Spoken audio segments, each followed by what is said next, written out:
La religion de Jézabel, Middletown, Ohio, 19 mars 1961. Restons debout un moment afin d'offrir nos remerciements à Dieu pour ceci. Courbons nos têtes. Notre saint et gracieux Père, nous sommes tellement heureux que tu sois un Dieu, une aide précieuse au temps de la détresse. Nous te remercions pour ce que tu as fait pour nous. Nous ne pouvons exprimer du fond de notre cœur combien nous apprécions ceci et comment tu es venu à notre secours lorsque nous étions en difficulté. Nous avons appris au cours des années à te faire confiance et à te croire, et nous prions cet après-midi, Seigneur, que tu répandes tes bénédictions sur ton peuple. Puisse-t-il n'y avoir aucune personne faible parmi nous lorsque ce service sera terminé. S'il y a quelqu'un ici qui n'est pas droit devant Dieu, que la puissance qui ressuscita Jésus de la tombe vivifie leur corps mortel, Seigneur, leur âme et les ramène. Accorde-le, Seigneur. Ceux qui n'ont pas le Saint-Esprit, que celui-ci soit le grand jour qu'ils n'oublieront jamais, car puisse-t-il être le jour où Dieu déverse sur eux son esprit. Accorde-le, Seigneur, et pardonne nos péchés. Nous prions que tu bénisses frère Sullivan, notre gracieux et précieux ami, ainsi que ses pensées pour ces gens, afin d'amener pour les solutions, pour les aider. Je prie que tu bénisses frère Sullivan, bénis les ministres à travers le pays, pourvois abondamment pour eux, Seigneur. Puisse-t-il rester de mise à la chair et proclamer la parole de Dieu, car nous vivons dans les dernières heures de l'histoire de ce monde. Que ta bonté nous couvre en ces moments, car nous le demandons au nom de Jésus. Amen. Vous pouvez vous asseoir. Je vous suis reconnaissant ainsi qu'à Dieu pour ceci. Frère Sullivan l'a pris sous sa responsabilité. Vous voyez, cela ne serait pas bien pour frère Sullivan de le faire, mais nous étions préparés pour cela. Nous vous remercions pour votre gentillesse. Et maintenant, pour l'offrande d'amour, vous n'aviez pas à faire cela. Non, ce n'était pas nécessaire, voyez, juste, ils ont payé les dépenses, l'hôtel et la nourriture, les frais encourus, juste ce qui était nécessaire. Merci, cela est très gentil. Cela servira pour aider le champ missionnaire et amener les gens à Dieu. Nous n'achèterons pas de cigarettes avec ceci, pas de whisky, rien de ce qui est faux. Cela ira pour les bonnes choses. Et je prie que Dieu mette cela sur votre compte et le multiplie par 10 000 chaque dollar ou pièce de monnaie que vous avez donné durant ce service. Et maintenant, je veux remercier l'armée des États-Unis qui nous a permis d'utiliser ce bâtiment pour avoir ces services. Je les remercie sincèrement de tout mon cœur. Et comme j'ai cru le comprendre, frère Sullivan a dit, tout sera payé. Nous n'avons encore jamais quitté une ville, lui devant la moindre pièce de monnaie. Mais nous sommes occupés de tout. Nous ne croyons en rien d'autre que cela. Vous ne devriez rien devoir à personne. Vous devez être honnête et droit. Et si vous devez quelque chose à quelqu'un, allez les voir et dites-leur ce que vous leur devez, et que s'ils vous laissent un peu de temps, vous le payerez. Voyez, toujours, c'est la meilleure, c'est un signe de christianisme. Être honnête, droit. Vous voulez vivre de la façon dont vous parlez. Si vous ne le vivez pas vous-même, comment pouvez-vous vous attendre à ce que quelqu'un d'autre le vive? Vous voyez, vous êtes une épître lue de tous les hommes, alors soyez toujours honnête, juste, vrai. Dites la vérité, peu importe comment cela blesse quelquefois. Dites la vérité de toute manière, car vous pourrez toujours le dire de la même manière. Et si vous dites un mensonge, vous pourrez vous en aller à 1 million de milles de toute façon. Vous reviendrez à ce mensonge à nouveau. Vous commettez une chose affreuse. Soyez honnête, et vous pourrez toujours le dire de la même manière, car c'est la vérité. C'est la même chose avec la Bible. Dites-le de la même façon que la Bible le dit. Ne faites aucun compromis avec cela. Dites-le de la même manière. Juste, cela est écrit ici et vous pouvez pointer votre doigt à cela. C'est la façon de vaincre Satan. Satan dit à Jésus, si tu es le Fils de Dieu, laisse-nous te voir accomplir un miracle. Ils ont dit que tu étais un faiseur de miracles. Change ces pierres en pain. et fais-nous voir, tu as faim. Il dit, mais il est écrit, l'homme ne vivra pas de pain seulement. Voyez, il prit la parole du Père et il défie Satan sur son propre terrain. Alors vous pouvez faire la même chose, vaincre Satan sur son propre terrain avec la parole de Dieu. Alors je serai toujours reconnaissant à frère Sullivan. Cela est, pardonnez-moi l'expression, je crois qu'après qu'il ait fait frère Sullivan, il a jeté le moule. Il n'y en a pas d'autre comme lui. Je n'ai rencontré qu'un seul homme dans ma vie qui m'a fait penser à frère Sullivan, et c'était frère Howard Kedel. Je ne sais pas s'il ne l'a jamais connu, il venait de frère Kedel était un bon vieux garçon de campagne comme frère Sullivan.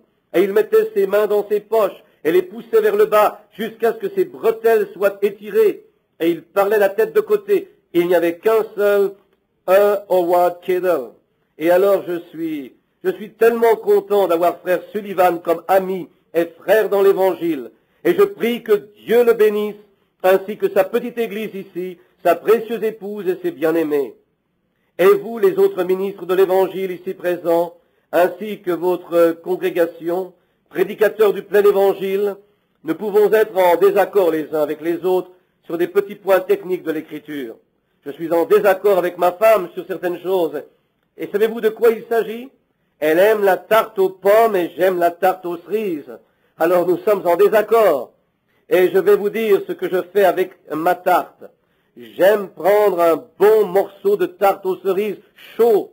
Je pourrais en manger maintenant. Je mets du beurre dessus et alors je verse de la mélasse sur le tout. Et vous avez là, frère, quelque chose qui vaut la peine d'être mangé. Ma femme a peur de cela. Je crois qu'elle a peur des calories. Elle pourrait aimer cela. Mais vous savez comment sont les femmes. Elles ont peur.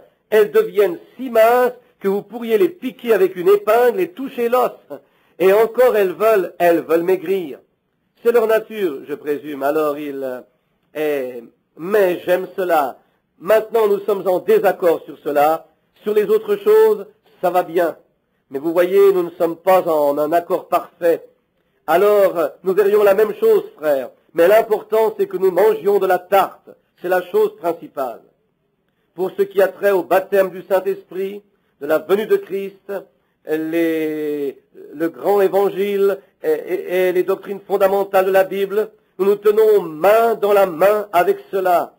Comme un grand frère, sans barrière dénominationnelle, sans rien pour nous gêner, nous marchons vers le calvaire comme une grande armée tous ensemble. Si je peux vous aider, je serai heureux de le faire. Je suis sûr que vous feriez la même chose pour moi, et vous pouvez m'aider. Il y a une chose que vous pouvez faire, que je sache, c'est de prier pour moi, pour que Dieu ne me laisse jamais m'écarter du droit chemin.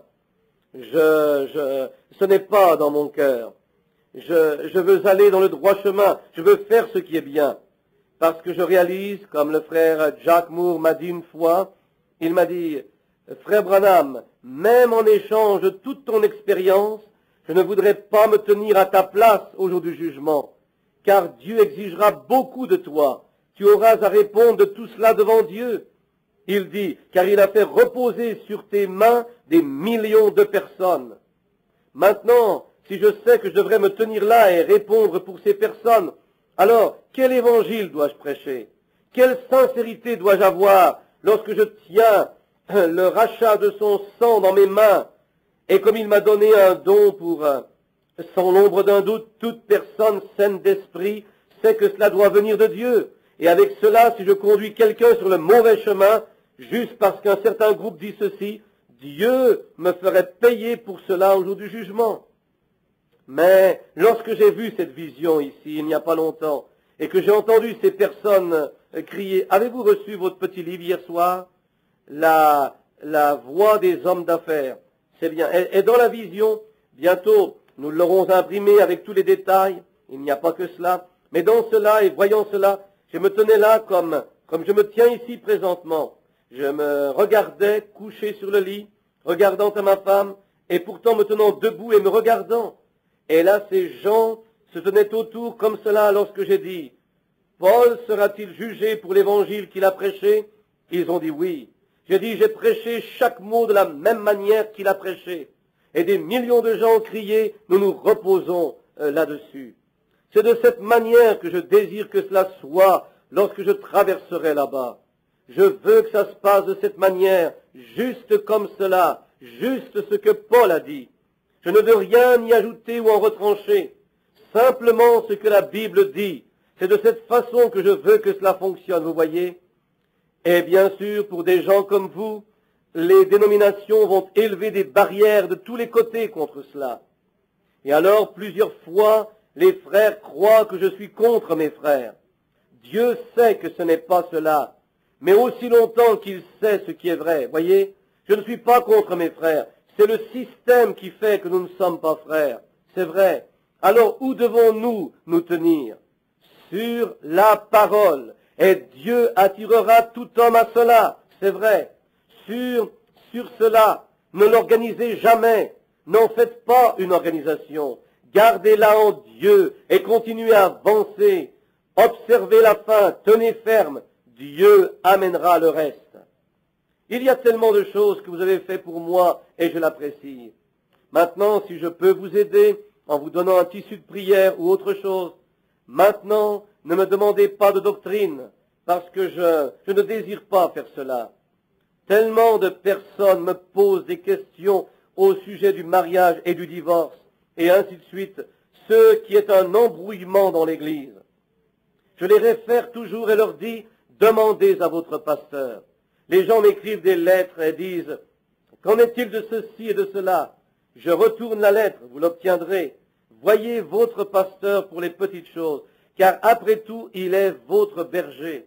Voyez, il est celui que Dieu a envoyé pour vous surveiller. Nous pouvons être en désaccord sur cela, et alors cela causera une confusion dans l'Église. Nous ne voulons pas cela. Non, non. Nous voulons simplement que vous cessiez de faire des choses qui sont le péché, des choses hors de la Bible, et continuez à aller de l'avant vers Dieu. Voyez? Et si vous provoquez de petites frictions et des choses comme cela, cela préoccupe l'Église. Alors je préfère que votre pasteur vous parle au sujet du mariage et du divorce et de ces choses. Il est également le serviteur de Dieu et il est compétent pour faire cela. Souvenez-vous du bon samaritain qui trouva cet homme blessé. Il l'amena à l'auberge, c'est l'Église, et donna à l'autre 2 deniers et lui dit que s'il en avait besoin de plus, qu'il le payerait à son retour. Alors il a 2 deniers. Il est capable de prendre soin de vous s'il est un homme de Dieu. S'il est un homme de Dieu qui se tient sur la parole de Dieu, il a ce que Dieu lui a donné. L'Esprit est la parole. Est-ce vrai? Comment devons-nous adorer? En esprit et en vérité. Et la parole est la vérité. N'est-ce pas vrai? De nouveau, je vous remercie. Et maintenant, je suis terriblement fatigué cet après-midi. Je n'ai pas l'intention de retourner dans un hôtel aussi longtemps que je vivrai. De grosses beuveries durant toute la nuit, frappant aux portes, criant, et les femmes. Oh, je suis resté debout toute la nuit regardant aux étoiles. Et alors je n'avais pas l'intention d'aller à un autre hôtel. J'irai au motel. Je vais me procurer une roulotte afin d'y dormir à l'extérieur quelque part sur un terrain. Je vais m'en procurer une tente et un sac de couchage ou quelque part où je pourrais me retrouver. C'est vrai. Cette nation est tellement pécheresse, rien d'étonnant. Elle est minée, pourrie, jusqu'au noyau. Juste ici, à un autre endroit dans votre État, non seulement dans cet État, mais partout. Juste ici, dans cet État, il y a quelques années, j'étais dans une réunion religieuse, une grande ville. Et ce soir-là, un groupe religieux, une église orthodoxe avec des adolescents, tenait une convention. Je suis allé en Afrique, parmi les vaudous et toutes ces choses, et je n'ai rien entendu de semblable à ceci. Le matin suivant, je ne peux pas vous le dire précisément, car nous avons un auditoire mixte, gisant sur le sol des choses immorales qui s'étaient produites, des bouteilles de whisky étalées partout, et ces jeunes gens, des garçons et des filles, dans la même chambre toute la nuit, ensemble. Et le matin suivant, le Saint-Père se tenant là, et il venait s'inclinant devant lui comme cela, au nom de Jésus-Christ. Suis-je devenu fou? Que se passe-t-il avec moi? Je ne peux supporter ces choses. Ça me déchire en morceaux lorsque je vois cela. Est-ce ça qui représente mon Seigneur Jésus? Un ivrogne? une fête immorale avec des choses immorales qui pratiquées par des jeunes hommes et des jeunes femmes gisant sur le plancher dans des corbeilles à papier, des bouteilles. Oh là là, miséricorde! Pouvez-vous appeler cela du christianisme? Rien d'étonnant à ce que le monde soit dans une telle condition de péché. Eh bien, que dit le pécheur lorsqu'il regarde à cela, des milliers d'entre eux? Ces jeunes filles tellement ivres qu'elles ne pouvaient à peine se tenir debout, et toute la nuit dans cette chambre avec ces garçons, et leur langage le plus sale que vous ayez jamais entendu de votre vie. J'ai mis un oreiller sur ma tête comme ceci pour essayer de dormir. Mais là, sur le plancher ivre et courant d'un étage à l'autre comme cela, se disant religieux. Maintenant, je peux m'attendre à ce que ces personnes pécheresses qui se disent sportives soient dans les allées de bowling. Si un de mes enfants était dans une allée de bowling, je l'enverrais hors du pays. Appelez cela du sport. Ce n'est pas du sport. Qu'est-ce ceci? Si vous voulez être droit, mettez-vous en ordre avec Dieu. C'est vrai. Je veux lire pour vous une parole de la Bible. Vous trouverez ces quelques mots que je désire lire pour un texte dans le 17e chapitre de 1 Roi, le premier verset. L'Éternel est vivant, le Dieu d'Israël dont je suis le serviteur. Il n'y aura ces années-ci ni rosée ni pluie, sinon à ma parole. 1 Roi, premier chapitre, 17e verset. Je peux vous envoyer un tissu de prière, quoi que ce soit, écrivez-moi. Vous n'avez qu'à m'écrire. Mon secrétaire ici présent, frère Maguire, combien parmi vous ont déjà reçu un tissu de prière de notre part? Laissez-moi voir vos mains. Levez-vous, frère Jim. Je veux voir vous et votre épouse également. Là est mon secrétaire et son épouse, ceux qui travaillent avec moi. Ce sont l'homme et la femme qui vous envoient des réunions, vos tissus de prière, 2 chrétiens consacrés. Et la voix, la douce voix que vous entendez au téléphone lorsque vous m'appelez, c'est la petite dame assise là-bas, son épouse. Son père et sa mère sont avec nous aujourd'hui. Et je vois des bien-aimés partout. Alors, et vous connaissez mon secrétaire pour les chants de mission, Monsieur Mercier, frère Léo Mercier. Il est ici quelque part, et frère Jean Gaude. Ainsi, si nous pouvons vous faire parvenir un tissu de prière, en tout temps, quoi que ce soit que nous pouvons faire, prier pour vous au téléphone, quoi que ce soit, nous le ferons. Cet homme, à l'aspect étrange, avec un bâton dans sa main, son pas assuré, ses yeux reflétant la gloire de Dieu, sa barbe tombant sur son côté, une vieille peau de mouton l'enveloppement. Son pas était ferme lorsqu'il marchait sur le chemin de Samarie. Il n'avait rien pour attirer les regards, mais il avait le « Ainsi dit le Seigneur » pour la grande nation d'Israël. Oui, Élie le Tishbite, un prophète du Seigneur. Il n'avait rien pour attirer les regards, mais il avait la parole du Seigneur. Il n'avait pas peur de se tenir devant le roi. Il avait été en la présence du plus grand que le roi. Il avait été en la présence de Jéhovah.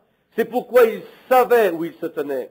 Et lorsqu'il marcha devant le roi, il ne bégaya pas, ne bafouilla pas, il savait de quoi il parlait. Il pouvait dire au roi, « Ainsi dit le Seigneur, le Dieu d'Israël, il n'y aura pas de pluie ou de rosée jusqu'à ce que je le demande. » Pourquoi a-t-il dit cela? Jusqu'à ce que je le demande, sinon à ma parole. Parce qu'il avait la parole du Seigneur. Il était un prophète, et le prophète a la parole du Seigneur. C'est une chose frappante que de voir le parallèle entre l'Israël de l'Ancien Testament et l'Amérique d'aujourd'hui. L'une et l'autre étaient de grandes nations. Leurs peuples sont venus là et elles furent fondées à cause des persécutions religieuses. Israël fut persécuté par Pharaon et fut en esclavage pendant 400 ans où ils furent privés d'adorer le Dieu véritable et vivant, où ils furent déshérités de ce privilège. Ils devinrent esclaves. Mais Dieu leur avait fait une promesse dans sa Bible, ou dans sa parole, par ses prophètes, qu'il leur donnerait un pays. Ils vinrent dans ce pays et y chassèrent les occupants et prirent possession de leur héritage, car Dieu avait un but en faisant cela. Ainsi en est-il de notre grande nation. Nous sommes venus ici, Et sur le rocher de Plymouth, cette nation fut fondée sur la liberté de religion, car nos aïeux avaient fui la persécution romaine de ce système moderne de Jézabel. Ils sont venus et ont subi plusieurs grandes persécutions et des martyrs sous ce faux système de Jézabel. En accord avec la Bible, dans l'Apocalypse, le 13e chapitre, Dieu leur avait promis une place, car la femme fut transportée dans le désert où elle fut nourrie pour un temps, la moitié d'un temps. Dieu a fait la promesse à l'Amérique ou à l'Église, à la femme, de venir dans ce pays. Avez-vous remarqué dans l'Apocalypse 13, toutes les autres bêtes sont sorties de la mer, des eaux. Apocalypse 17 dit, les eaux que tu as vues sont des foules et des multitudes de gens. Toutes les autres bêtes sont sorties des eaux, des foules et des multitudes de nations. Mais lorsque les États-Unis sont venus, elle est sortie de la terre où il n'y avait personne. Et souvenez-vous, lorsqu'elle est venue, elle ressemblait à un petit agneau. Maintenant, un agneau à 2 cornes. Ce sont les puissances civiles et ecclésiastiques. Mais lorsqu'elles se sont unies, souvenez-vous, l'agneau parla alors comme le dragon l'avait fait auparavant. Et le dragon était Rome. Lorsque le dragon se tint devant la femme pour dévorer son enfant, aussitôt qu'il naîtrait, le dragon rouge qui se tint devant la femme Israël pour dévorer son enfant aussitôt qu'il naîtrait, et il envoya une persécution et tua tous les enfants de moins de 2 ans. Rome, le dragon se tint devant la femme pour dévorer son enfant dès qu'il naîtrait. Et alors nous découvrons que ce pays se leva comme un pays libre et avait un agneau qui représentait l'agneau de Dieu. Mais après tout, ce même système dont nous avons parlé comme le dragon exerce tout le pouvoir que le dragon possédait avant lui. Ils sont similaires, l'un comme l'autre, parfaitement. Et souvenez-vous que lorsque Israël vint et prit son pays, la Palestine, il chassa tous les occupants et en prit possession. Nous sommes venus et l'avons pris des mains des Indiens, les avons chassés et pris possession du pays. Dieu avait un but à cela. Dieu voulait démontrer au monde ce qu'il pouvait faire avec un petit groupe de personnes qui désiraient la liberté de religion pour servir Dieu. Qu'ont-ils fait pour Israël? Il fit d'Israël la plus puissante nation du monde. Elle demeura ainsi jusqu'à ce qu'elle s'éloigne de la volonté de Dieu. Qu'a-t-il fait de l'Amérique? Il fit d'elle la plus puissante nation du monde jusqu'à ce qu'elle s'éloigne de la volonté de Dieu. Exactement en parallèle l'une avec l'autre. Lorsqu'Israël vint dans le pays, ils étaient un grand peuple parce qu'ils avaient un grand conducteur. Ils avaient un homme craignant Dieu qui les conduisait, comme David, le roi Salomon. Le monde entier les craignait. Et ils appréciaient ce privilège de n'avoir aucune guerre, aucun trouble et vivant sous la puissance de Dieu, jusqu'à ce que les gens venant du monde connu viennent les voir. Dieu leur donna un don de discernement qui se trouvait sur Salomon, et la reine du Midi, venant de la reine de Séba, fit tout le chemin au travers du Sahara, ce qui lui prit 3 mois simplement pour entendre la sagesse de Salomon. Et lorsqu'elle vit que Salomon pouvait discerner les esprits et lui révéler les secrets de son cœur, elle dit, « Tout ce que j'ai entendu à ton sujet était vrai et bien plus. » Elle était convaincue que cela était de Dieu. Et l'Amérique, sur les fondements de nos aïeux qui vinrent ici pour une liberté de religion. Nous avions des hommes de Dieu en ces jours-là comme dirigeants. George Washington, Abraham Lincoln, des hommes de caractère renommés, des hommes de Dieu. L'Amérique était l'Amérique en ces jours-là. George Washington, ici à la vallée Forge, avant de traverser le Delaware, priant toute la nuit jusqu'à ce qu'il fût complètement détrempé jusqu'à la ceinture, agenouillé dans la neige. Et le matin suivant, lorsque les Américains commencèrent à traverser, il n'y avait qu'environ 20% d'entre eux qui portaient des souliers, l'armée américaine. Mais ils avaient un principe, ils se battaient pour un but, ils ne se souciaient pas de ce qui venait ou partait. Les fermiers vinrent, ils arrêtèrent leurs charrues, prirent les bœufs, saisirent leurs fusils, partirent combattre pour ce qu'ils savaient être la liberté. Le lendemain, je crois que c'était cela, 4 ou 5 balles, des balles de mousquet passèrent au travers de son manteau et de son chapeau et ne le touchèrent pas.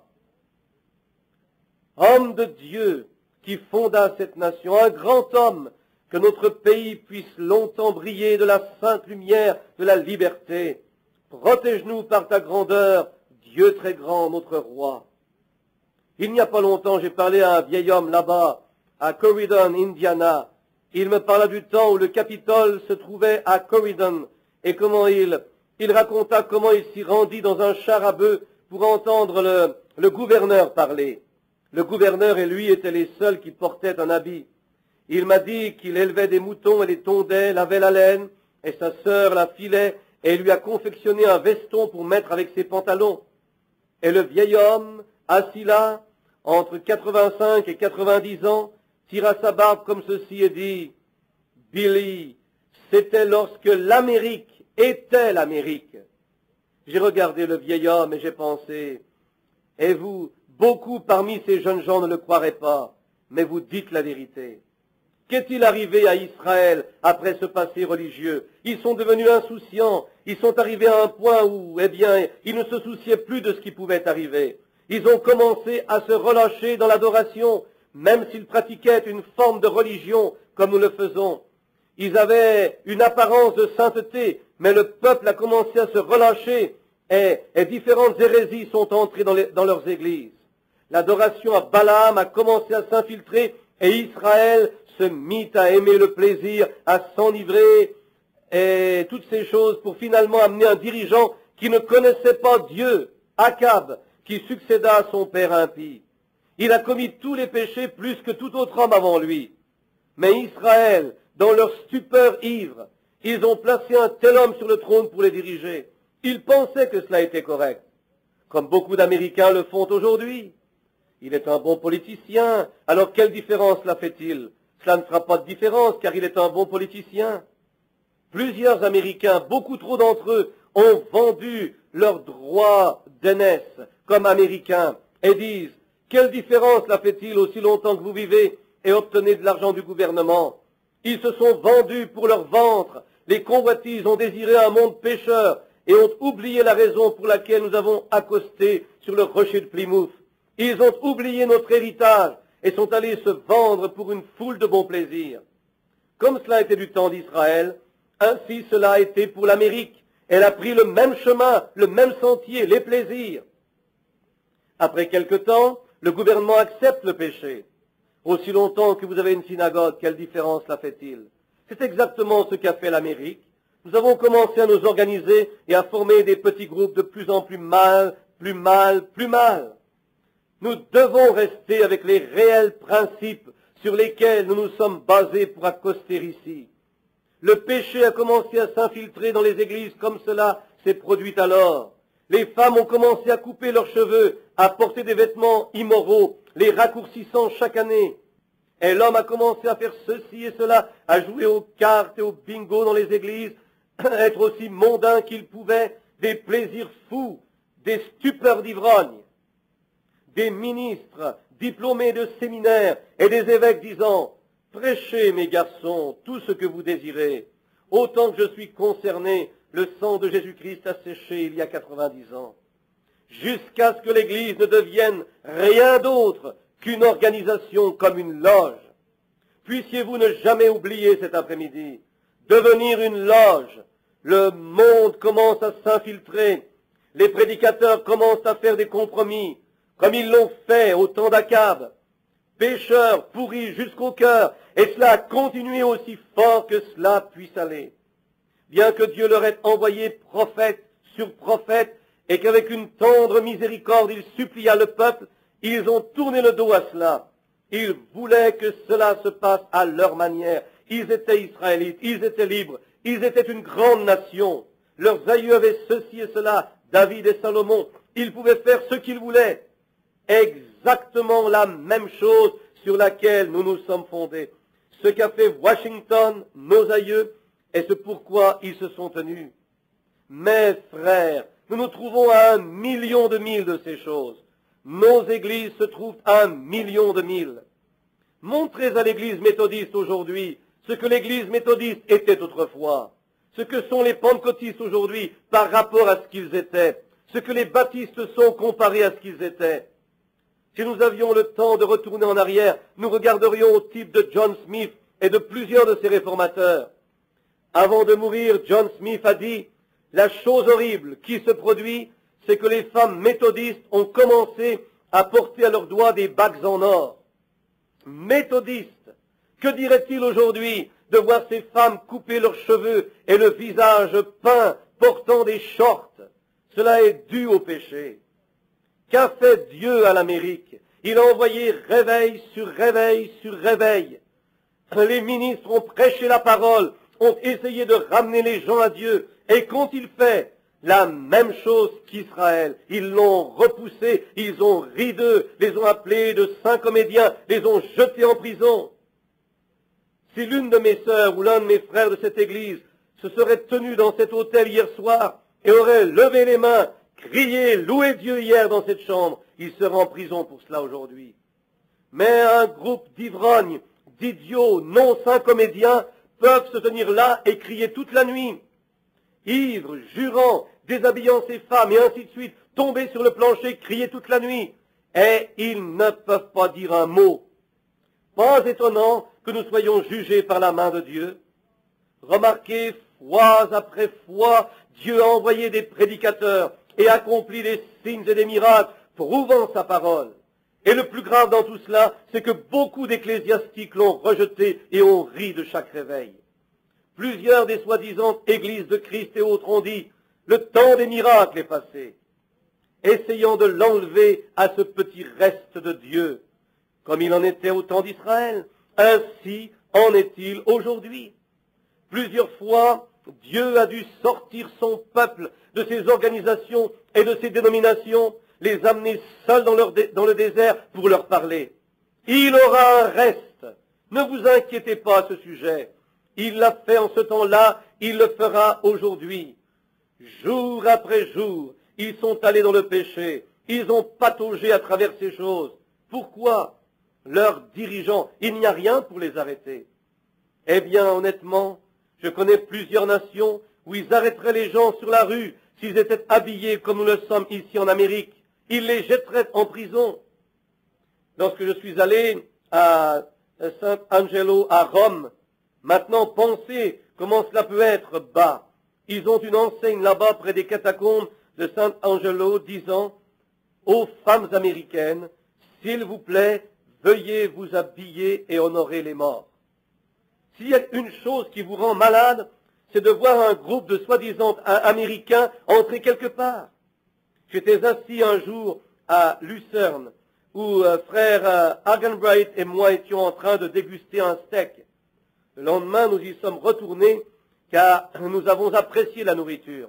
Je pouvais avoir de l'eau là-bas, car ils ne voulaient pas servir autre chose que du vin. Et je pouvais avoir de l'eau, je devais transporter une petite fiole d'eau sous mon bras tout le temps, parce qu'ils ne voulaient pas servir d'eau aux tables. Alors je suis entré là, et tout était bien, jusqu'à ce que Miss America entre avec un petit caniche au nez noueux, avec assez de bijoux de 5, 10, 15 sur elle, partout comme ceci, et une cigarette presque à bout de bras comme ceci. Elle s'est assise en se faisant passer pour ce qu'elle n'était pas, et fit asseoir le caniche sur la table, cette petite chose laide et sale. C'est un chien, c'est la pire chose dont Dieu parle. Même la dîme ne peut être payée sur eux dans la maison de Dieu. C'est comme une prostituée, la dîme d'une prostituée, dit la Bible. Et encore, là vous y êtes, elles vont pratiquer le contrôle des naissances et payer $1000 ou presque pour un petit vieux chien et le transporter dans leurs bras et lui donner l'amour d'un enfant. Ainsi, elle pourra rester dans la rue toute la nuit, pratiquer le contrôle des naissances. Qu'est-ce qui nous attend si ce n'est le chaos? Vous pouvez ne plus jamais entendre ma voix, mais je veux que vous vous souveniez de ceci. Nous sommes à la fin. Là, nous voyons ce qui arrive, ce qui arriva. Finalement, la grandeur arrive. Akab fut élu. Et lorsque cela arriva, il se maria avec Jézabel, cette vieille femme gâtée qui a entraîné tout Israël à l'idolâtrie. Et comme Israël l'a fait alors, eh bien, il devait être dans une condition rétrograde pour laisser une chose semblable arriver dans leur nation.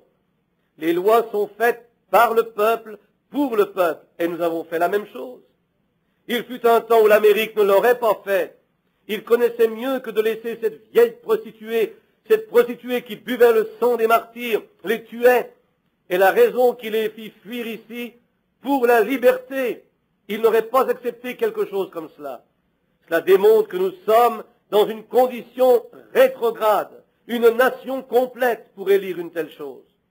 Oh, certainement, maintenant vous, quelques-uns parmi vous, les démocrates foncièrement bons, ne penseriez pas ceci ou cela.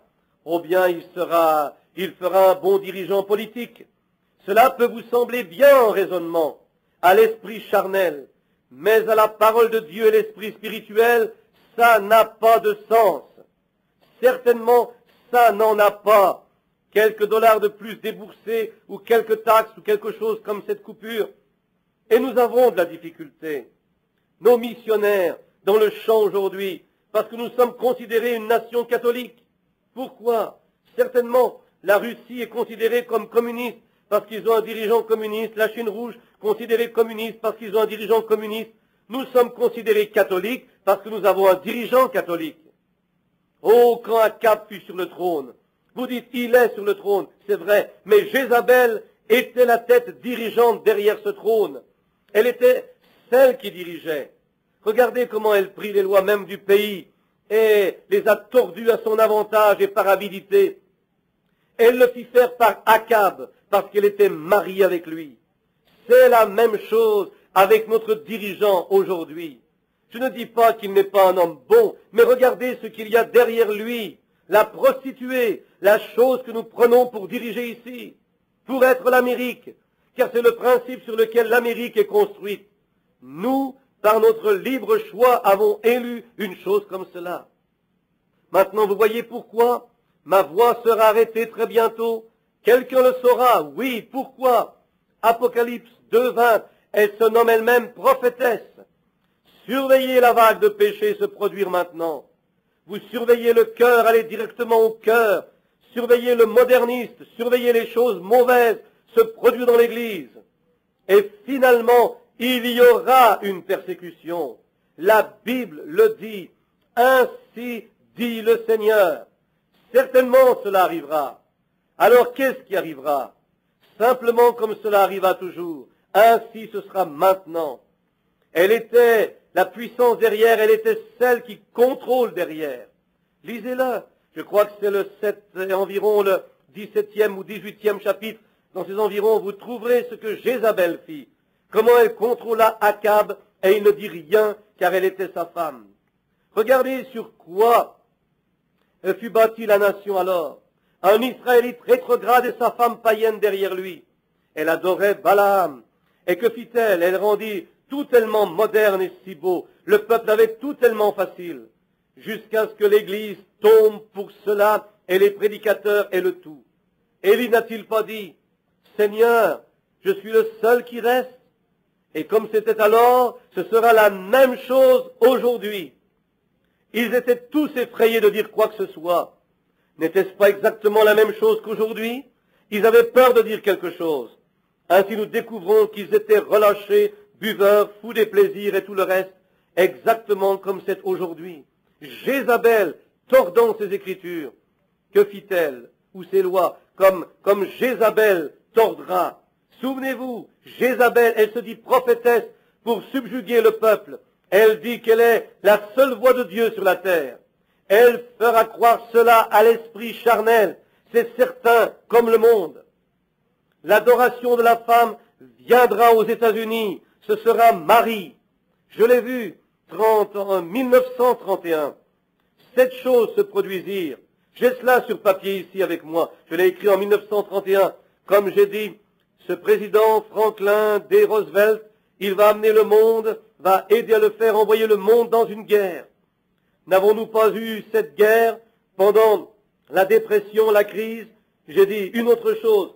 Et ma mère, une démocrate dévouée, ne m'a-t-elle pas regardé durement lorsque j'ai dit cela? Je dis, je me moque s'il y a un républicain, si c'est un socialiste ou quoi qu'il soit. Ceci est ainsi dit le Seigneur. Et j'ai dit, en faisant cela, Ils permettront à la femme de voter. Et lorsqu'ils feront cela, ce sera la plus grande disgrâce que cette nation aura jamais faite. Ce sont les femmes qui l'ont élu. Et vous, précieux gens de couleur dans le Sud, comment vous avez voté? Vous dites, vous n'avez pas le droit de dire cela à la chair. Oh oui, je l'ai. C'est la parole de Dieu. Et la ternissure d'Abraham Lincoln, celui qui vous a libéré. Il repose là-bas dans un musée sur cette chemise. Et vous avez vendu votre droit d'aînesse. Honte à vous. Et vous, le peuple, simplement parce que vous êtes un bon démocrate, avez voté pour une chose semblable et vendu votre droit d'aînesse, d'américanisme et de christianisme, qui a fait de nous ce que nous sommes, pour le donner à la prostituée qui nous conduit dans cette nation. Voyez-vous comment elle s'est infiltrée? Très facilement, jusqu'à ce qu'elle soit maintenant sur le trône. Sûrement, le trône de la Maison Blanche. Observez. Déjà, avez-vous vu l'autre jour, au sujet des écoles catholiques et des écoles protestantes? Ils supportent les écoles catholiques, mais pas les écoles protestantes. Oh frères, surveillez maintenant la vague de choses qui s'en vient. Remarquez, pendant qu'ils font cela, regardez ce qui arrive. Tous ces péchés qui s'amoncellent, c'est rendu à un point où toute la nation est chancelante. Il y a quelques années, lorsqu'ils eurent, les premiers pentecôtistes apparurent, cela sauva la nation il y a quelques années. Quand Al Smith devait diriger, l'Amérique connaissait mieux alors, mais les pentecôtistes devinrent tellement mondains, ils entrèrent dans le jeu et vendirent leur droit de chrétiens à la politique, et ce fut la politique avant la Bible. Oh là là! Maintenant une minute, surveillez comment cela sortit. Maintenant nous découvrons ce qu'ils firent et les choses qu'ils firent, et nous en voyons les parallèles. Le péché sur toutes les mains. Jézabel vient, elle ensorcelle tout le monde. Et remarquez, finalement, elle commence à bâtir des temples à Baal. N'est-ce pas vrai? Et les prêtres de Baal s'attroupent de partout dans ce lieu et commencent à contaminer la terre avec l'adoration de Baal. Regardez comment ils ont fait. Regardez comment ils ont implanté leurs germes. Une simple chose qu'ils ont faite. Regardez où ils sont aujourd'hui. Regardez comment le catholicisme englobe, avale, embrigade, se marie, s'infiltre. Exactement ce que Daniel a dit qu'il ferait. Le fer et l'argile ne se mélangent pas, mais ils mélangent leurs semences, brisant. Les filles protestantes se marient avec des garçons catholiques et doivent élever leurs enfants dans le catholicisme. Tout comme cela, se mariant, se mélangeant, comme cela, jusqu'à ce qu'ils arrivent à un temps où les États-Unis au complet sont rongés par les vers. Qu'allons-nous faire comme missionnaires? Nous irons là-bas à l'extérieur pour libérer, en Afrique du Sud et dans toutes les parties du monde, Tommy Osborne et les autres, essayant de sortir les gens du paganisme, quand ils peuvent se retourner et nous pointer du doigt au sujet de nos propres dirigeants. Et la même chose, qu'arrive-t-il à ce monde? Cela devrait secouer chaque personne qui est ici. Comment répondrons-nous? Qu'est-ce que le missionnaire dira lorsqu'on lui dira « Tu viens ici pour nous libérer et ton peuple met dans tes bureaux sur le trône la même chose que nous ?» Comment allons-nous regardez en arrière dans les pages de notre histoire, retournez et voyez si c'est absolument presque inconstitutionnel de faire comme cela. Il ne l'aurait pas fait il y a quelques années. Mais vous voyez, nous avons vendu nos droits à une politique chrétienne, et c'est comme cela que le diable s'infiltre lui-même. Akab n'était rien d'autre qu'un fantoche pour Jézabel. C'est tout ce que cela sera, simplement une tête de proue. Il ne le fera pas lui-même, mais le système derrière lui va le pousser à le faire. Parfaitement vrai. Pincez votre conscience, vous chrétiens. Réveillez-vous. Il est plus tard que vous ne le pensez. La condition dans laquelle nous sommes, la condition dans laquelle ils étaient et comment ils se sont laissés aller. Comment le grand cœur aimant de Dieu a dû appeler, suppliant, en voyant son peuple missionnaire. Faites d'eux un exemple. Toutes les nations venant de partout parce que Dieu les avait bénis en les voyant dans l'unité, servant Dieu spirituellement. Et alors pensez qu'ils, espérant les voir revenir à leur premier amour et faire ce qui était bien, mais continuellement ils s'éloignèrent, s'éloignèrent, jusqu'à ce que finalement Jézabel entra. C'est exactement ce que nous avons fait, dériver des principes de Christ. Quand Dieu a envoyé ses prédicateurs à travers les nations, ils prêchèrent la sainteté. Les pèlerins de la sainteté, les Nazaréens, les Pentecôtistes, retournez à Dieu, retournez à Dieu. Et la réelle vieille Église établie a simplement ri et s'est moquée. Beaucoup d'entre eux, un groupe de croyants modernistes, ils condamnaient ce que ces hommes faisaient, disaient, c'est du diable. Qu'est-ce que ça a fait? Et l'Église a commencé à écouter cela. La majorité commence à écouter. Première chose que vous savez, si la femme catholique pouvait porter ces sortes de choses, les protestants le pourraient aussi. Alors si les méthodistes le peuvent, qu'arrive-t-il des baptistes? Alors si les baptistes le pourraient, qu'advient-il des pentecôtistes? Vous voyez, c'est dans ces choses que les systèmes d'hommes vous amènent. Alléluia, c'est vrai. C'est la raison pour laquelle je suis contre, parce que la parole de Dieu est contre.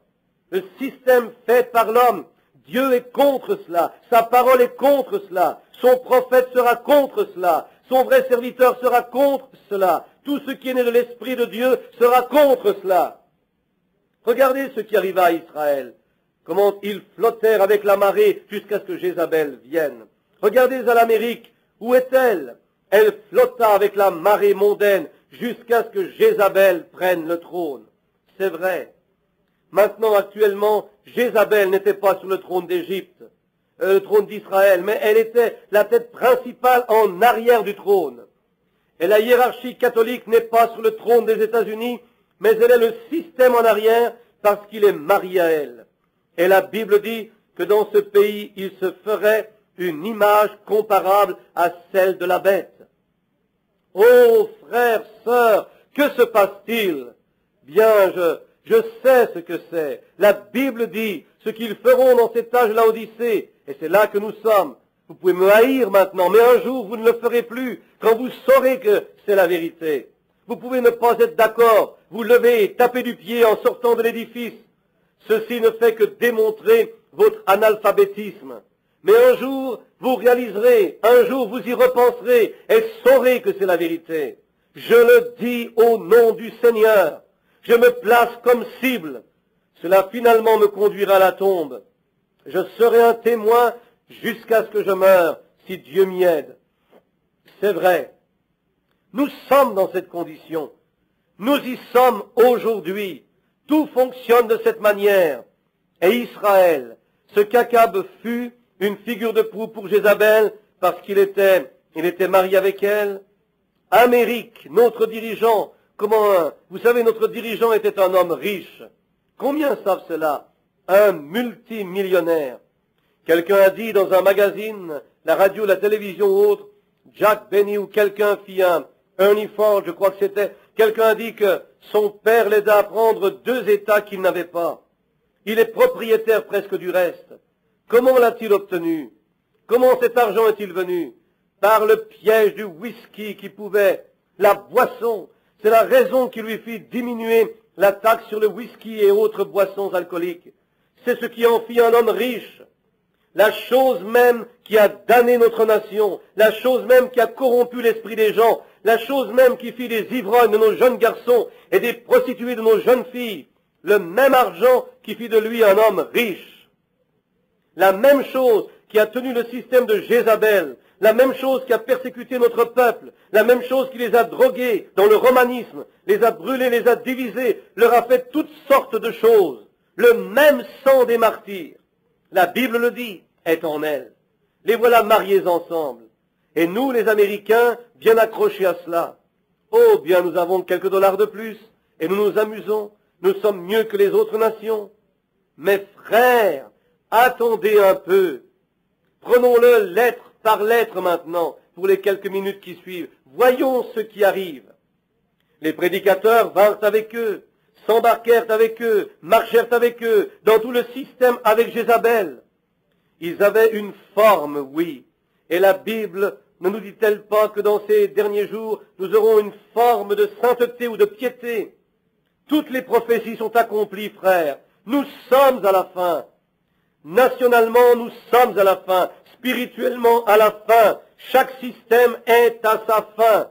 La chose prochaine et suivante est la venue du Seigneur et l'enlèvement de l'Église. Dieu a envoyé tous les signes, les merveilles, il a fait tout ce qu'il pouvait faire, essayant d'attirer le peuple, et constamment ils viennent.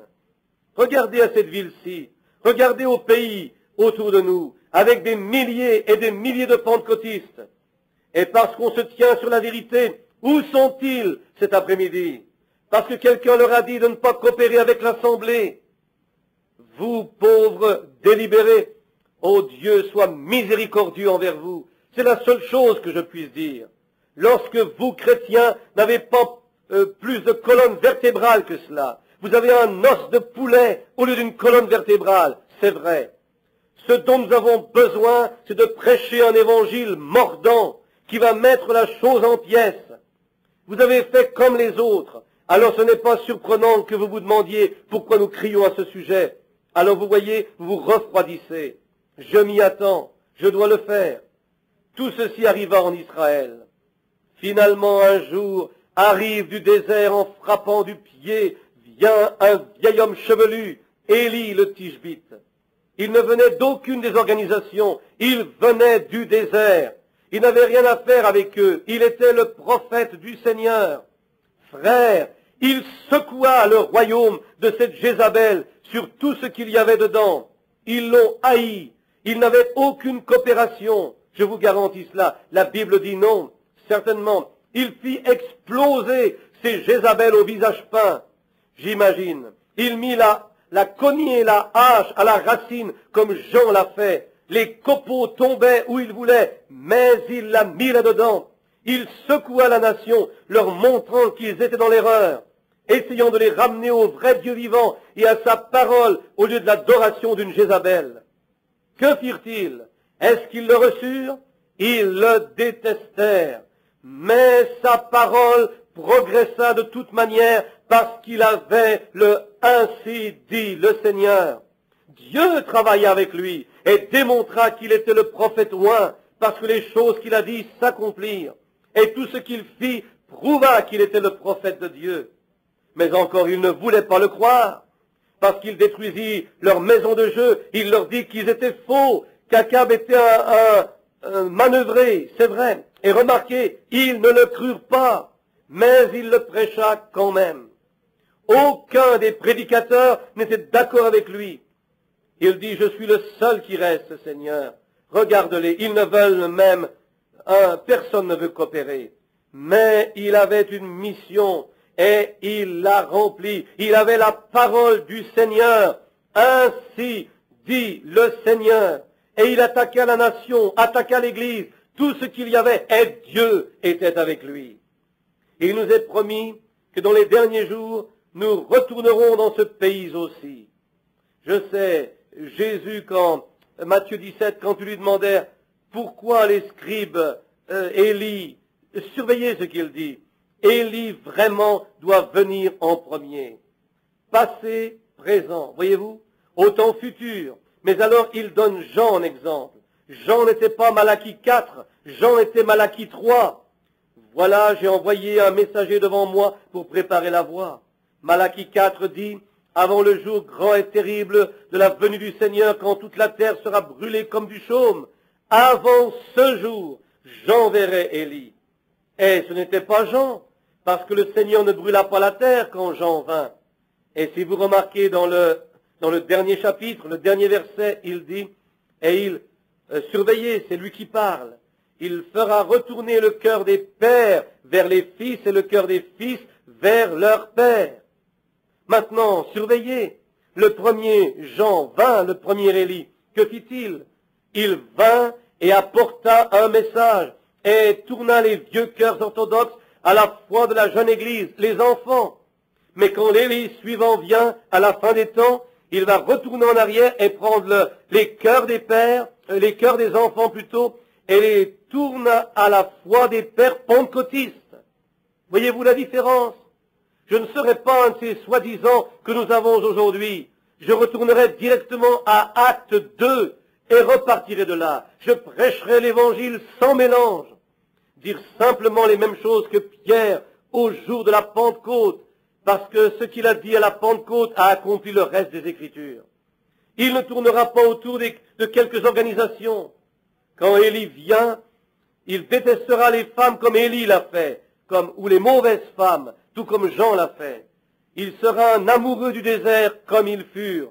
Il ne ménagera pas. Nous l'attendons. Il viendra. Dieu a dit qu'il le ferait. Et il sera ici. Je crois, s'il y a quelque chose, que ce message que nous avons aujourd'hui précédera sa grande venue. Oui, monsieur, il est sur son chemin. Il est déjà né. Comme Élie était et vient du désert, quelque part, il se fera connaître. Il prêchera, acte 2, il ramènera la foi de ses vieux pères pentecôtistes directement à la foi de ses enfants pentecôtistes, à la foi des pères pentecôtistes. Il ira directement à acte 2, 38, au complet. Il va apporter le vrai évangile sans compromis. Il n'aura rien à faire avec Jézabel ou son système. Il sera un serviteur de Dieu, le sera sûrement. La Bible dit qu'il viendrait. Il prophétisera et il dévoilera son message à la face de ces Jézabel, exactement comme Élie l'a fait au commencement pour Israël. Ils le haïront, ils ne coopéreront pas avec lui. Non, il viendra. Dieu l'a promis. Il se lèvera sur la scène. Il prêchera l'Église élue, comme cela dit qu'il le fera, secouant cet élu, la secouant hors de sa chair, le monde et autres, la secouant, la faisant bouillir, ramenant l'Église ensemble, un peuple. Je sais que vous dites, c'est ma dénomination. Frère, vous avez tort. Jean vint comme un système d'un seul homme pour introduire l'homme, Jésus-Christ. Et l'Élie ne sera pas un système, ce sera un homme, Jésus l'a dit. Il sera un homme qui est loin du Saint-Esprit. Et il n'introduira pas 3 ou 4 dieux, il en introduira un, le Seigneur Jésus-Christ, parce que son message secourra les enfants pentecôtistes directement dans la foi des pères. Souvenez-vous, frères, si je dis ces choses pour être méchant, j'ai besoin de venir à l'autel. Je vous le dis, c'est ainsi dit le Seigneur. Si Dieu ne l'accomplit pas, je vous ai dit la vérité à la nation, au monde, alors dites-moi où était l'erreur. Je vous dis la vérité. Revenez à Dieu rapidement. Sortez de ces systèmes. Parce que la Bible dit dans l'Apocalypse que la hiérarchie catholique romaine est une prostituée et qu'elle était la mère de prostituées. Qu'est-ce que c'est? Des églises, des systèmes. D'où vient l'église méthodiste, l'église luthérienne? D'où viennent le méthodiste, le baptiste, toutes les organisations? Dieu n'a jamais organisé une église. L'église catholique dit qu'ils commencèrent quand Jésus organisa l'église. Je veux la page d'histoire ou la page de la Bible. Il n'y a jamais eu une organisation pour 306 ans. Après la mort du dernier apôtre, alors ils formèrent le concile de Nicée et firent une organisation. Et quand Luther apparut, il était un grand homme de Dieu. Mais aussitôt qu'il partit, ce petit groupe de gens se réunirent et formèrent une organisation. Alors, le Saint-Esprit s'en alla sur John Wesley. Il n'organisa jamais rien, mais lorsqu'il fut parti, alors ils s'organisèrent. Alors le Saint-Esprit vint avec les pentecôtistes et ils sortirent des méthodistes. Et qu'arriva-t-il? Ils s'organisèrent. Mais il y aura un système d'un seul homme qui s'amènera avec la puissance et l'onction d'Élie et accomplira cette prophétie. Alléluia! Il secourra cela. Et souvenez-vous, il leur prophétisa et leur dit toutes choses, et Dieu travailla avec lui. Mais son message final s'attaqua à la Maison Blanche. Quand Jean vint, son message final s'attaqua à la Maison Blanche ce jour-là. Le message final d'Élie, lorsqu'il descendit cette route en ce matin, après avoir été dans la présence de Dieu là-bas, descendit cette route avec ses vieux cheveux pendant sur lui, son crâne chauve luisant, ses moustaches voltigeants, ses petits vieux yeux brillants de la gloire de Dieu, ce bâton dans sa main et ses pieds aussi solides qu'ils pouvaient être, que faisait-il? Descendant directement à Samarie, vers la Maison Blanche, et disant, ainsi dit le Seigneur, ne craignant rien. Les églises l'avaient repoussé, le peuple l'avait refusé. Ainsi il y va de sa dernière attaque, la Maison Blanche. Alors qu'arriva-t-il après cela? Écoutez, après cette attaque, sa voix diminua et plus personne ne l'entendit. Dieu le rappela et lui dit, Élie, tu as fait connaître ton message à tout Israël, ils le connaissent.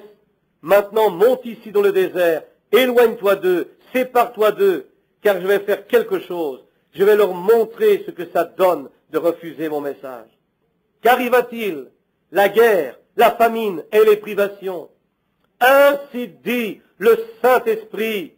Observez ce qui va venir, surveillez ce qui va suivre. Il y eut une famine, il y aura une famine. Oh, peut-être pas de pain, mais d'entendre la parole de Dieu et sa vérité. Toutes les églises se socialiseront et s'en iront directement dans cela pareillement. Exactement de la même manière. Elles ont été englouties là-dedans. Que fit Élie? Il trouva une petite source cachée là-haut dans la montagne où il reçut l'eau de la vie. La divine révélation de Dieu pendant qu'il s'installait là-haut sous la puissance de Dieu. La révélation étant une petite source cachée pendant que les autres mouraient de faim. Et que Dieu bénisse ses serviteurs, les corbeaux. Ils lui apportèrent à manger pendant qu'il était isolé du monde. Et là en bas, ils étaient affamés, voulaient un réveil et ce qui va avec. Ils n'entendaient plus parler de ces réveils. Où est ce vieux crampon qui se promène en secourant nos organisations? Où est-il maintenant? Ils ne savaient pas. Ils s'étaient retirés avec Dieu dans un endroit isolé d'où ils ne pouvaient entendre sa voix. Alors ils commencèrent à voir. Quand Dieu envoie un message et parle aux gens et qu'ils ne le reçoivent pas, alors il retire son serviteur et envoie ses fléaux, la famine, la mort spirituelle et physique. Surveillez la dépression, la crise, frère. Vous pensez que vous avez vu quelque chose? Attendez encore un peu. Vous n'avez encore rien vu. Vous pensez que vous mourrez d'envie pour un beau réveil spirituel? Attendez encore un peu de temps. Soupirez et criez pour entendre la voix de Dieu. La Bible dit, il y aura une famine dans les derniers jours, dit le prophète, mais pas pour du pain et de l'eau seulement, mais d'entendre la vraie parole de Dieu. Et cette voix sera partie dans le désert, se sera cachée. Il ordonna aux corbeaux, ses serviteurs, bénis soient ces oiseaux, ces serviteurs, qui gardèrent la voix d'Élie durant ce temps de son isolation loin de l'église. Ces oiseaux lui apportèrent de la viande et du pain le matin, de la viande et du pain le soir, et il buvait à la petite source pendant que, en bas, se passait de nourriture spirituelle et d'eau. Alors un jour, après que le péché ait pris sa part, et que Dieu ait amené son peuple à genoux, Jézabel prit tout, elle leur enleva tout, et elle le fera encore. C'est ainsi dit la sainte Bible de Dieu. Elle le fera encore. Elle est sur le trône maintenant, en arrière de sa figure de proue, contournant tout de la manière qu'elle veut, et personne ne l'arrêtera. Certainement, personne ne l'arrêtera maintenant, parce que ce qu'ils ne pouvaient obtenir dans le cercle religieux, ils le coupèrent, le mirent dans les politiques, et là ils le firent. C'est exactement ce qu'ils ont fait. La politique fera la coupure qui les amènera directement à la marque de la bête, aussi certain que je me tiens ici. Voyez-vous? Et la Bible l'a dit. Je sais que nous retardons, je vais me dépêcher. Je dois prendre cette dernière parole ici, si le Seigneur me le permet. Surveillez, Élie resta là-haut jusqu'à ce que Dieu le pousse. Il n'avait pas de réveil, il ne prêchait contre rien, il se tenait simplement là avec Dieu seul, là dans la nature, parce qu'il était un homme de désert. Il avait été élevé dans le désert, comme Jean avait été élevé dans un lieu désertique. Il s'en alla dans le désert, seul avec Dieu, enlevé de l'Église, après qu'il eut donné son message. Et l'Église le repoussa, le refusa, et finalement, les organisations ne firent rien. Ainsi il n'eut qu'à s'en éloigner. Dieu l'appela loin de cela, le retira dans le désert, disant, « Viens ici, ils n'écouteront plus. Viens, je vais envoyer mon jugement sur eux. » Oh oui, il sera ici un de ces jours. Surveillez. Alors Après les jours de sa prophétie, qu'arriva-t-il? L'Église se languit, la grande terreur de Jézabel. Elle les prit tous en elle-même, les engloutit tous, les prit en elle-même et aménagea des parcs et tout le reste. Mais un jour, Dieu le renvoya de nouveau. Voilà qu'il sort. Écoutez attentivement maintenant, et ne vous fâchez pas contre moi. C'est ainsi dit le Seigneur. Lorsqu'il sortit, que fit Dieu? Il l'envoya à une veuve. Une fois, elle eut le pouvoir d'un homme fut sur sa tête, mais cela prit la mort pour la libérer, afin qu'elle puisse croire la parole du prophète. Le voyez-vous? Elle avait un mari qui la conduisait ici ou là, dans une des écoles là-bas, mais durant cette grande sécheresse, il avait été englouti, la mort l'avait pris. Elle n'était plus prise dans aucune organisation.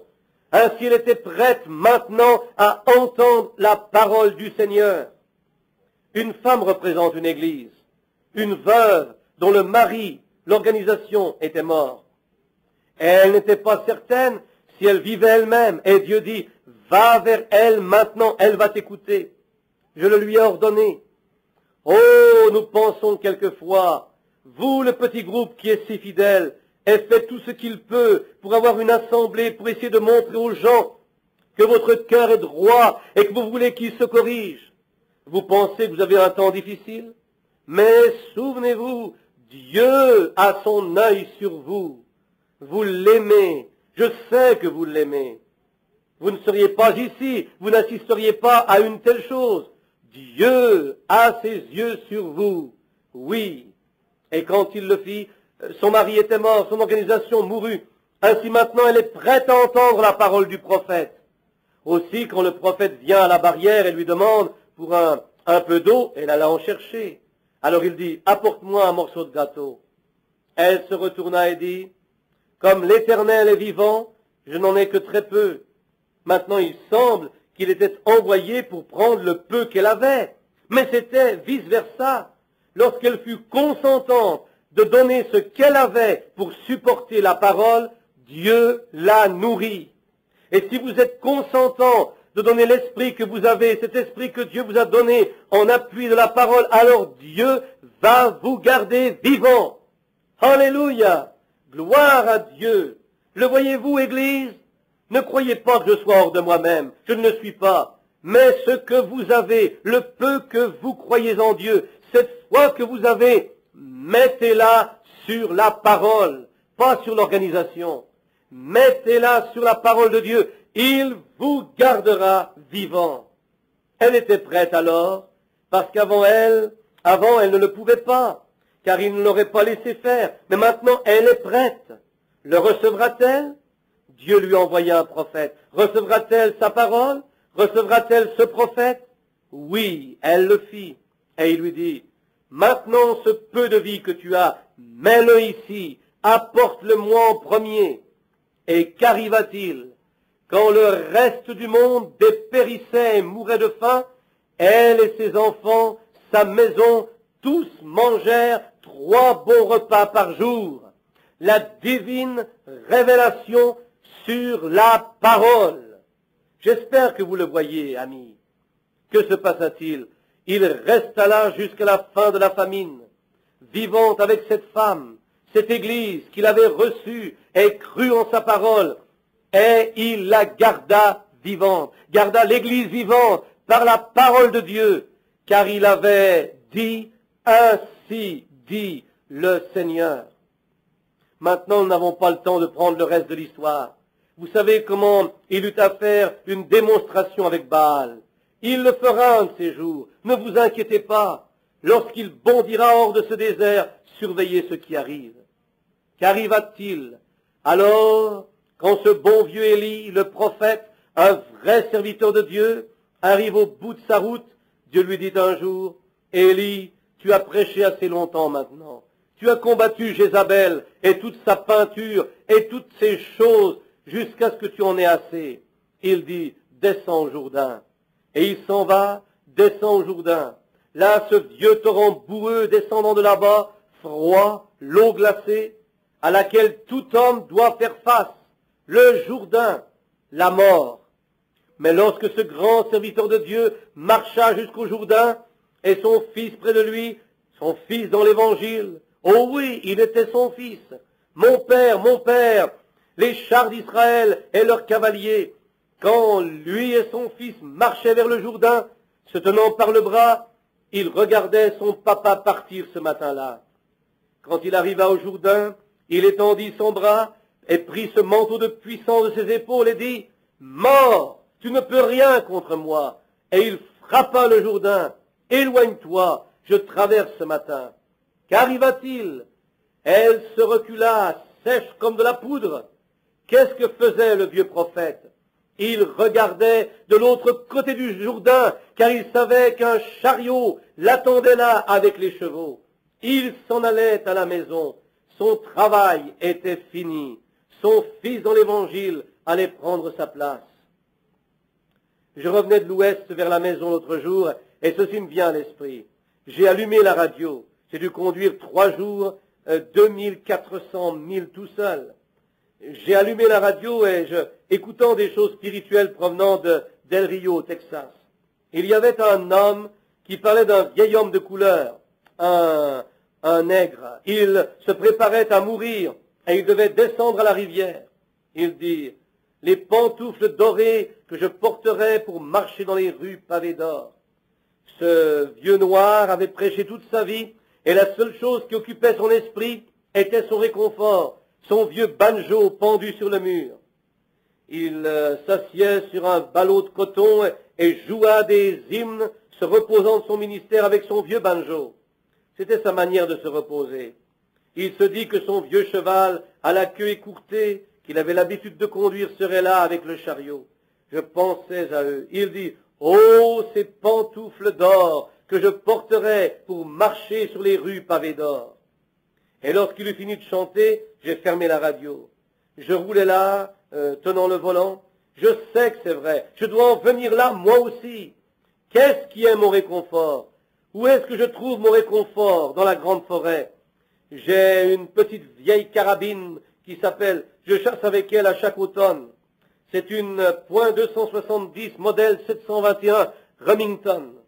Un frère me l'a donnée en Californie, il y a plusieurs années. J'ai chassé avec pendant des années. Combien, quel réconfort ce fut, car je sais que c'est un fusil qui tire bien. C'est mon réconfort dans la forêt. Alors j'ai pensé à ma vision. Quand je suis allé de l'autre côté et que j'ai vu tout mon peuple, j'ai entendu quelque chose de familier. Et voilà que Prince s'approche, mon petit cheval de selle, et met sa tête sur mon épaule. Et j'ai pensé, oui, un bon matin, je viendrai au Jourdain moi aussi. Et ce vieux .270 que j'ai utilisé est pendu sur le mur. Je ne l'ai pas décroché depuis la fin de l'automne dernier. Ce petit cheval de selle que j'ai l'habitude de monter, Dieu l'aura attelé à mon chariot en ce matin-là quand je descendrai à la rivière. Il se tiendra de l'autre côté de la rivière. Dieu l'enverra. Je l'ai vu l'autre nuit. Il sera attelé à mon chariot un de ces matins. Je serai parti, montant à travers les nuages. Prions. Oh, à cette puissance de Dieu dont je vais me réjouir lorsque je marcherai sur ces rues pavées d'or. Et là, ce vieux fusil qui est maintenant pendu sur le mur, je n'en aurai aucun usage alors. Je me demande si mon chariot s'approche, si mon petit cheval de selle que j'ai vu dans cette vision sera attelé à mon chariot ce matin-là, attendant à la rivière. J'espère qu'il y sera. Je veux être enlevé. Je veux que l'Église monte comme cela aussi. Je veux chacun de vous. Aimeriez-vous savoir, quand vous serez appelés au Jourdain, abandonnerez-vous les systèmes de ce monde qui ne sont pas de Dieu et recevrez-vous Jésus-Christ comme votre Sauveur? Si vous n'êtes pas chrétien, lèveriez-vous votre main pour dire « Priez pour moi, frère Branham. Quand je vais au Jourdain, Dieu vous bénisse. Quand je descends au Jourdain, je veux prendre la puissance du Saint-Esprit avec moi et frapper les eaux froides et traverser. » Comment pouvez-vous vous placer sous une telle onction de la parole du Saint-Esprit et ne pas lever votre main? Cela démontre que c'est le temps pour le voyage au désert. Y en aura-t-il un avant que nous prions? Un autre, seulement 2 ont levé leurs mains. 3, Dieu te bénisse, fils. Notre Père céleste, 3. Ce sera merveilleux, Seigneur, s'ils sont simplement là en ce jour. Je prie qu'ils y soient, Seigneur. Ils levèrent leurs mains parce qu'ils sont convaincus que ces systèmes du monde se meurent et les voies de la parole de Dieu seront bientôt quelque chose de difficile à trouver. Dieu l'enlèvera de l'Église. Le cri, l'appel de l'époux bientôt s'en ira et le système de la Jézabel l'étouffera. Mais ils veulent partir, vivre près de cette source cachée comme Élie, être préservés en ces temps de famine. Ô Dieu, donne-leur le Saint-Esprit maintenant, remplis leur cœur de joie et de paix, et amène leurs esprits sur la parole de Dieu, afin qu'ils puissent vivre maintenant et après toujours. Bénis-les, Père, ils sont à toi par Jésus-Christ, notre Seigneur. Avec nos têtes inclinées, ceux qui ont levé leurs mains et veulent accepter Christ, voudriez-vous vous lever debout juste un moment, pendant que je prie pour vous individuellement? Mettez-vous simplement sur vos pieds. Ô Dieu, ai-je failli? Même les 3 qui ont levé leurs mains n'ont pas la conviction de se lever sur leurs pieds pour accepter la même chose qu'ils acceptèrent plus tôt. Seigneur Jésus, je remets tout cela entre tes mains. J'ai prêché ta parole et je n'ai fait aucun compromis. Maintenant, je leur laisse la place, Père. Tu fais ce que tu veux avec l'Église et ton serviteur. C'est entre tes mains. Père, je te prie de sauver les perdus. Remplis les cœurs affamés avec de bonnes choses. Donne la vie éternelle à ceux qui ont soif. Élève ton serviteur à proclamer le message. Donne la guérison aux malades et aux affligés. Prends la gloire pour toi, car je me consacre à ta parole et dans mon esprit écris tes lois par Jésus-Christ, notre Seigneur. Amen. Quand je viens à la rivière à la fin du jour, je ne chanterai pas ce chant, et qu'il semble que tous mes amis sont partis, il y aura quelqu'un là qui me montrera le chemin. Je n'aurai pas à traverser le Jourdain seul. As-tu des cartes de prière, Bill? Je me sens lourd. Qu'as-tu donné aujourd'hui? B, tu as donné les C aussi, n'est-ce pas? Très bien, appelle-les. Les B en premier. Carte de prière B numéro 1. Nous allons prier pour votre maladie. B numéro 1, qui l'a? Carte de prière B numéro 1. Quelqu'un tout là-bas en arrière. Avancez ici. Madame, B numéro 2, levez votre main. Cette dame, numéro 3, B numéro 3. Lèveriez-vous votre main, s'il vous plaît, que je puisse voir 3, numéro 4, B numéro 4, B numéro 5. Lèveriez-vous votre main, s'il vous plaît, B numéro 5. Cet homme? Très bien. 6, 7, 8, 9, 10, 11, 12, 13, 14, 15. Bien, ici. Que les B se lèvent de toute manière. Envoyez-le à tout le monde. Chaque missionnaire dans le champ, où qu'il soit, toutes les cartes de prière B, levez-vous, placez-vous selon votre numéro. Maintenant, quelles sont les suivantes? A, qui a la carte A1? A1, où êtes-vous? Certainement, c'est ici. A1, ils ont donné ces cartes ces 2 derniers jours, ou 3 maintenant, ainsi ils peuvent être partis. Tous ceux qui ont des cartes A, alignez-vous ici. Allez là contre le mur avec révérence. Je veux parler à ceux qui n'ont pas de carte de prière, juste un moment avant que la ligne commence. Maintenant, avec votre carte de prière, tenez-la dans vos mains pour que les garçons puissent les recevoir, votre carte de prière. Vous avez attendu, vous êtes venu de bonne heure le soir pour prendre votre carte de prière et avoir le droit de venir dans la ligne. Je vous ai promis que je prierais pour vous. Maintenant, je vais essayer de tenir ma promesse, Dieu aidant. C'est votre petit garçon, un très beau petit homme. S'il vous plaît, pardonnez-moi, cette femme ici est un bon type d'une vraie américaine. Son petit garçon, ce petit ensemble est veston rayé, cette jeune femme aux cheveux longs, bien vêtue. Dieu la bénisse dans sa maison, ainsi que son mari. Et c'est réellement l'authentique USA, avec christianisme écrit sur le dessus. Que notre pays puisse être longtemps comme cela. Pardonnez-moi, petite dame, d'avoir dit cela, mais pour que les gens puissent voir comment je pense qu'une chrétienne devrait être. Pas de vernis à ongles, quoi que ce soit, simplement une dame. Que Dieu vous bénisse, frère Spaulding. Le grand médecin est ici. Le grand médecin maintenant est ici, le Jésus qui sympathise. Croyez-vous en lui? Croyez-vous qu'il est le grand médecin? Maintenant, soyez respectueux pendant un petit moment. Nous avons encore un peu de temps. J'ai raccourci le message juste un peu. J'espère que vous avez compris ce que je voulais dire. Croyez simplement de tout votre cœur. Et ils seront tous alignés. Quelqu'un là-bas pour aligner les gens. Très bien. Maintenant, tous ceux qui ont des cartes de prière se tiennent debout. Croyez-vous là-bas, même ceux sans carte de prière? Si vous avez tous la foi, Dieu va vous appeler. Maintenant, toutes les cartes de prière sont dans la ligne.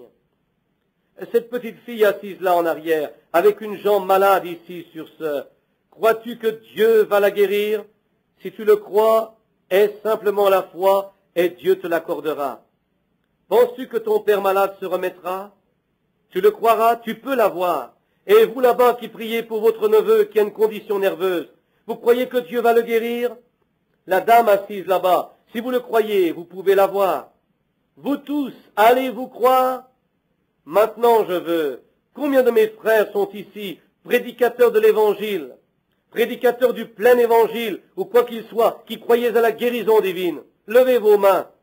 J'aimerais que vous veniez ici et m'aidiez à prier pour ces gens, pour qu'ainsi les gens voient que ce n'est pas seulement moi qui prie pour les gens. Vous pouvez le faire aussi.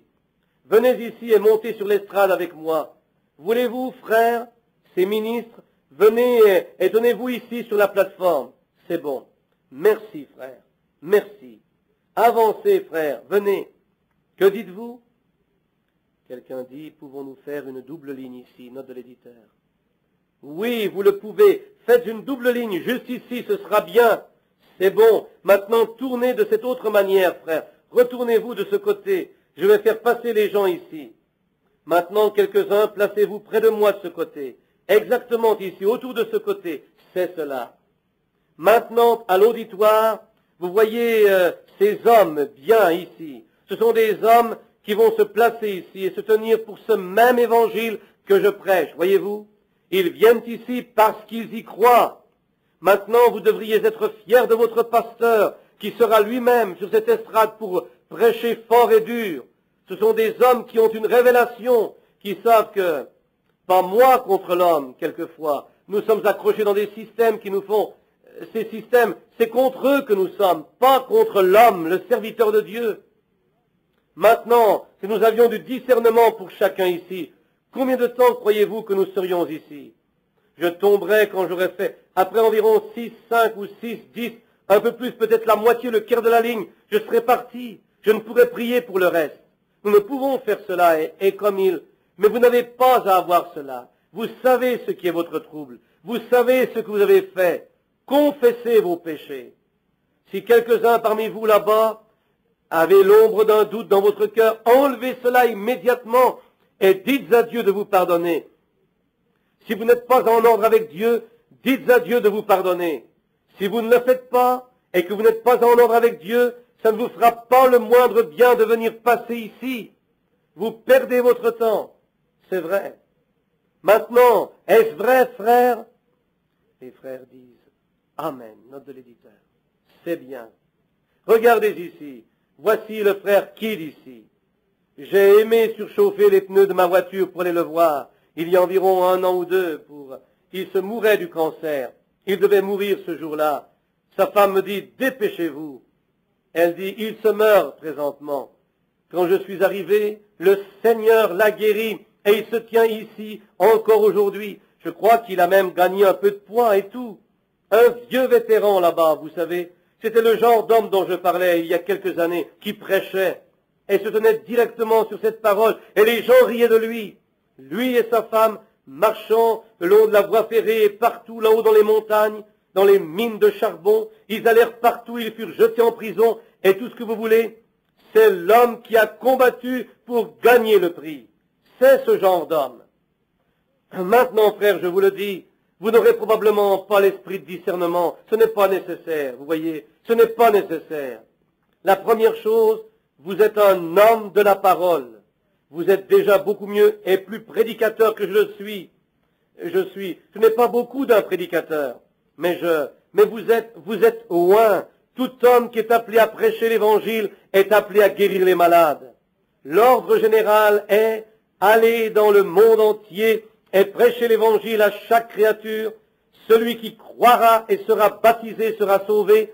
Ces signes suivront ceux qui croient. S'ils imposent les mains aux malades, et ainsi de suite, ils seront guéris. Si vous êtes appelé à être un ministre, vous êtes appelé à prier pour les malades.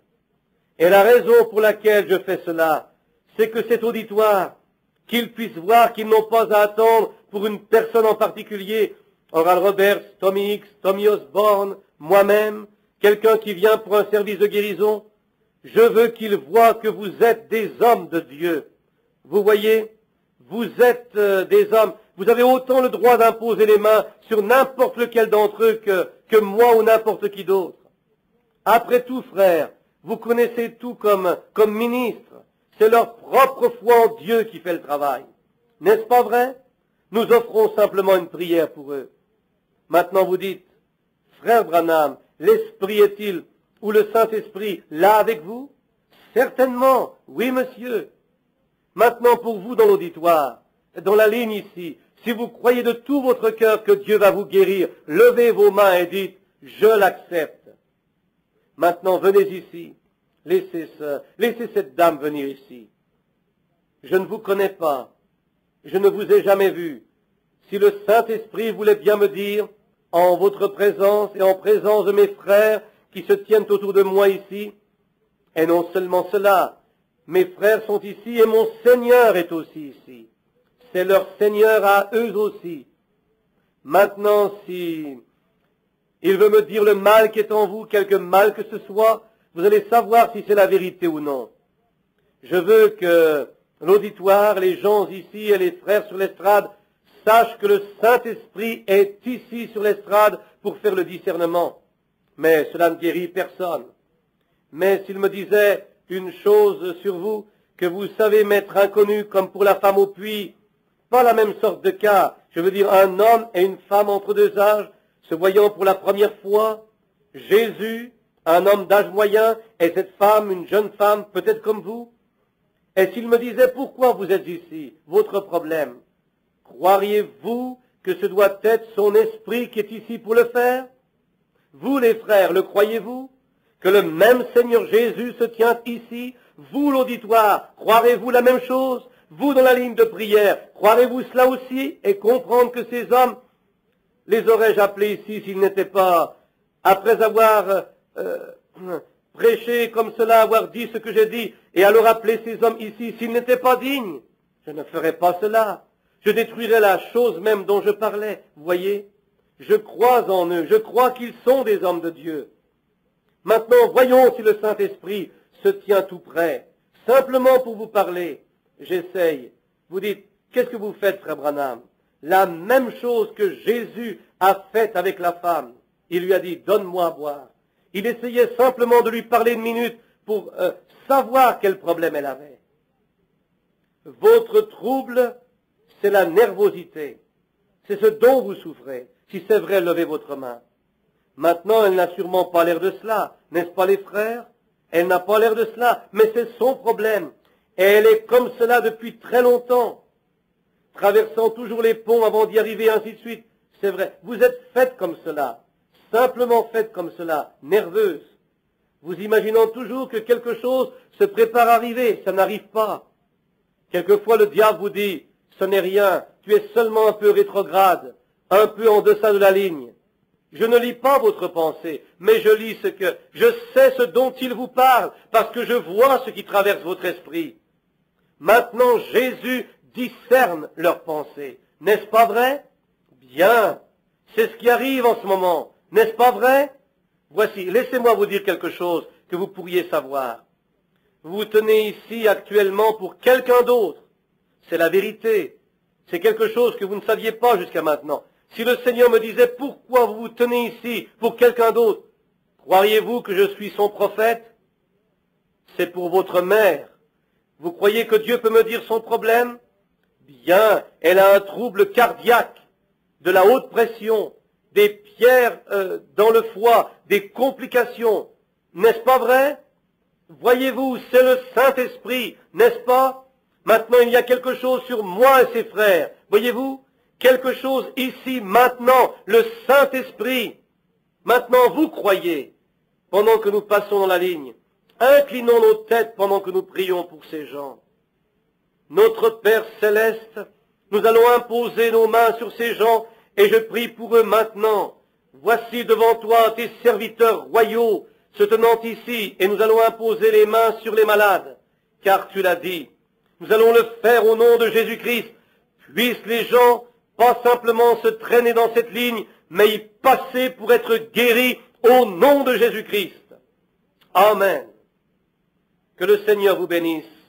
Maintenant, avancez-vous plus près. Au nom du Seigneur Jésus, guéris. Dans le nom du Seigneur Jésus, guéris mon frère.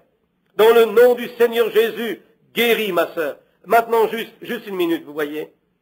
Frères, sœurs, pourquoi vous réjouissiez-vous lorsque cette femme, lorsque le discernement s'est produit et lorsque les autres viennent dans la ligne, il ne se passe rien, les gens passent? Bien, si je n'ai pas le discernement, eh bien je ne reçois rien. Cela n'a rien à voir. Il est exactement le même. Voyez-vous? Quand vous passez par ici, venez avec vos mains levées disant « Merci Seigneur Jésus, je t'accepte comme mon sauveur et je me tiens directement sur cela. Un de ces hommes va me baptiser. Je m'en vais directement à l'eau, dans la piscine et serai baptisé et en sortant, je sais que tu as promis que je recevrai le Saint-Esprit. » Vous le voyez, le discernement est toujours ici. C'est encore ici. C'est simplement comme ici. Lequel est-ce? Cet homme ici? Je suis un étranger pour vous. Le suis-je, monsieur? Je ne vous connais pas. Puis, si Dieu me dit votre problème, croirez-vous que je suis son prophète, son serviteur? Vous le croirez de tout votre cœur? Très bien, monsieur. Merci, monsieur. C'est un très bon esprit. Une très belle chose. Après tout, vous vous tenez ici pour quelqu'un d'autre. C'est vrai. C'est votre petit-fils. Il a la polio. Il est tombé l'autre jour et s'est cassé la jambe. C'est ainsi dit le Seigneur. N'est-ce pas vrai? C'est vrai. Allez et croyez maintenant et il se rétablira. Maintenant, venez en croyant, n'importe qui. Venez simplement. Les prédicateurs prient pour les malades dans la ligne de prière, note de l'éditeur. Béni soit le lien qui nous unit dans l'amour de Christ, une fraternité d'un esprit comme celui d'en haut. Devant le trône de notre Père, nous versons notre ardente prière. Nos craintes, nos espoirs, nos buts sont notre réconfort et notre secours. Il vous soutiendra, petit de Dieu, enfant, infirme, aveugle, ministre de l'Évangile. Vous savez, nous n'avons aucune puissance pour guérir, mais notre glorieux Seigneur se tient ici actuellement, nous le savons. Il peut donner des signes et condamner le diable qui vous a lié. Nous condamnons le démon, nous condamnons l'aveuglement. Dans le nom de notre Jésus-Christ, le Fils de Dieu, nous demandons que Dieu vous accorde la foi. Croyez que la prière de la foi, ayez la foi de le croire, et Dieu va les relever, et ils seront bien de nouveau. Accorde-le, Dieu Tout-Puissant, au nom de Jésus-Christ. Maintenant, vous frères, éloignez-vous de là, tenez-vous sur l'estrade, ne faites que prier. Et tous les autres, priez maintenant, pendant que nous, les ministres, nous prions pour lui de toute manière. Et nous prions et imposons les mains. Père Céleste, pour vous là-bas dans l'auditoire, qui n'êtes pas venus dans la ligne de prière, imposez-vous les mains les uns aux autres maintenant. Posez vos mains l'un sur l'autre. Notre Père Céleste, nous t'apportons cet auditoire en terminant ce service et cette campagne sous la bannière de Jésus-Christ, le souverain sacrificateur roi de Dieu, Emmanuel, debout, ressuscité des morts, vivant à toujours pour l'intercession, sa grande présence parmi nous maintenant, sa sainte puissance sur nous, pour nous faire voir les visions et les prophéties, imposer les mains aux malades. La parole infaillible de Dieu ne peut jamais revenir sans résultat. Je condamne tous les démons de maladie, toute puissance du péché, chaque incrédulité dans le nom de Jésus-Christ. Puissent ces choses s'éloigner des gens et puissent-ils être guéris. Bénis ces frères ministres, Seigneur, pendant qu'ils sont rassemblés dans un seul cœur et un seul accord. Aussi bénis tous les laïcs de l'Église. Ô Dieu Tout-Puissant, à ce grand Middletown, Ohio, Seigneur, envoie un réveil après ceci, qui va tout balayer d'un bout à l'autre. Un rassemblement d'os, Seigneur, de peau, de tendons et le reste. Puisse la puissance de Dieu produire une puissante Église unie dans cette ville. Une qui lancera un exemple d'Église partout dans la nation. Que les gens puissent venir dans cette ville pour la puissance de Dieu. Accorde-le, Seigneur. Guéris les malades et les affligés. Sauve les perdus et prends la gloire pour toi-même. Accorde-le que tous ces mouchoirs et ces petites pièces qui sont étendues ici, je prie, Seigneur, que l'onction du Saint-Esprit soit sur nous et sur ce bâtiment, que chacun ici soit guéri. Il est écrit dans la Bible que lorsqu'Israël était dans le chemin du devoir, en chemin vers la terre promise, la mer Rouge leur barra la route. Et un des écrivains dit, Dieu regarda à travers la colonne de feu, et la mer Rouge fut effrayée et recula. Israël s'en alla vers la terre promise, vers ce qui était promis. Et maintenant, c'est dans la Bible. Il est écrit, je verrai par-dessus tout à ce que votre santé prospère. Et lorsque ces mouchoirs rejoindront les malades, où Satan a placé une mer Rouge devant eux, puisse Dieu regarder à travers le sang de son Fils, Jésus-Christ, et condamner chaque maladie de ceux qui n'ont pu venir ici. Et puisse la maladie s'en aller, être effrayée de la parole de Dieu, des promesses de Dieu, de l'onction de Dieu. Puissent les gens passer dans la bonne promesse de bonne santé et de force. Accorde-le, Seigneur. Nous te remettons toutes ces choses dans le nom de ton Fils aimant, notre Sauveur Jésus-Christ. Amen. À l'auditoire, à lui qui nous connaît tous, à lui qui nous éleva pour être son héritage dans le monde, dans son Église, puissent les riches bénédictions de Dieu être sur nous jusqu'à ce que nous nous rencontrions de nouveau. Notre prochain service, Dieu voulant, sera au tabernacle dimanche matin, le dimanche de Pâques, le matin. Alors je vais vers l'Illinois en partant de là. Que Dieu vous bénisse. Allez à votre église, allez à ces bonnes églises, gardez vos cœurs ensemble, restez dans la parole de Dieu, vivez pour lui, car des choses horribles vous attendent. Souvenez-vous de cela. Jusqu'à cette rencontre, levons-nous et chantons « Je l'aime, parce que lui m'a aimé le premier et qu'il a acquis mon salut sur le bois du calvaire. » Maintenant, avec révérence, donnez la main à la personne derrière vous, devant vous et de chaque côté. Je l'aime, tous maintenant, je l'aime, parce que lui m'a aimé le premier et qu'il a acquis mon salut sur le bois du calvaire. Maintenant, avec vos mains levées vers Dieu, réellement fort maintenant, que chacun le fasse sentir. Je l'aime parce que lui m'a aimé le premier et qu'il a acquis mon salut sur le bois du calvaire. Inclinons nos têtes maintenant. Nous nous rencontrerons au pied de Jésus. Nous pourrions, plusieurs ne se verront pas avant cela. Nous nous rencontrerons au pied de Jésus. Maintenant, fredonnez-le. Frère Branham commence à fredonner l'hymne, note de l'éditeur. Votre pasteur.